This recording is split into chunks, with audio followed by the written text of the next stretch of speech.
Yitzhak, pourquoi il a été rassuré, Yitzhak? Vous avez déjà été un aîné? Qui c'est qui a déjà été un aîné dans cette salle? Le doigt. Tous, hein? C'est quoi le aîné? Les Chachamim disent que le aîné en hébreu, ça se dit China. Vous savez ce que c'est China? Chala, Nida, Adlakat Nerot. Les 3 mitzvot de la femme. La mitzvah de la Chala, la mitzvah d'allumer les bougies, et la mitzvah de la pureté familiale. Et quand Yitzhak, il a vu dans sa tente que la pâte débordait comme celle de sa mère, que les bougies étaient allumées d'un Shabbat à un autre, que la Shrina résidait parce qu'il y avait une pureté, il s'est dit ça c'est la femme que je veux. Pourquoi il est content? Parce qu'il voit que son enfance, dans ce cas-là ça a marché, correspond à la femme qu'il a épousée. Donc ça le rend content. Il est heureux.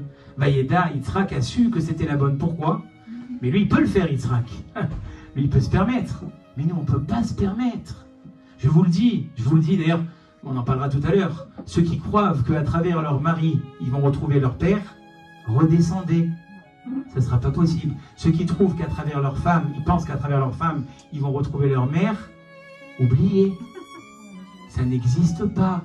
Non mais vous allez me nuancer, hein. Mon père, c'est pas mon mari. Et ma femme, c'est pas ma mère. Tu le sais. Mais inconsciemment, c'est ça. Tu regardes comment ton père, il rentre le soir. Tu regardes comment ton mari rentre le soir, tu vois si c'est exactement comme ton père y rentrait, qu'il allait embrasser ta mère, qu'il mettait ses pantoufles en dessous de la cheminée, qu'il allumait la cheminée, qu'il aidait ta mère, qu'il lui disait des mots doux. Et ta femme, pareil, tu la regardes pareil. Tu vois si elle cuisine comme ta mère, tu vois si elle dit elle est gentille comme ta mère, mais c'est ta femme, c'est pas ta mère. Et ça, c'est malheureusement ce qu'on a créé maintenant des fois. Les espoirs, vous savez d'où ils viennent? Des parents eux-mêmes.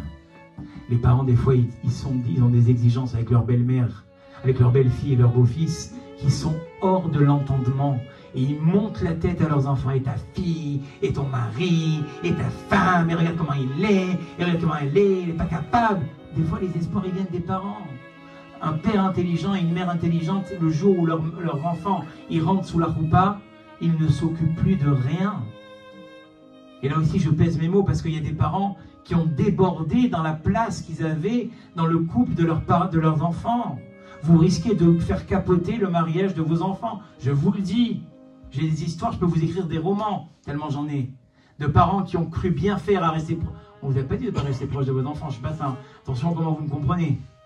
Soyez les plus proches, d'ailleurs je vous ai déjà dit. Si le travail, si dans l'enfance, vous avez eu créé une fidélité avec vos enfants, une complicité, jamais elle disparaîtra. Moi ce que je vous demande, c'est laissez-les vivre.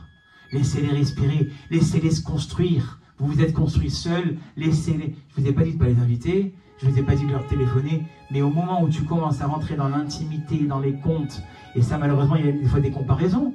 Pourquoi cette belle fille, elle n'est pas comme celle-là?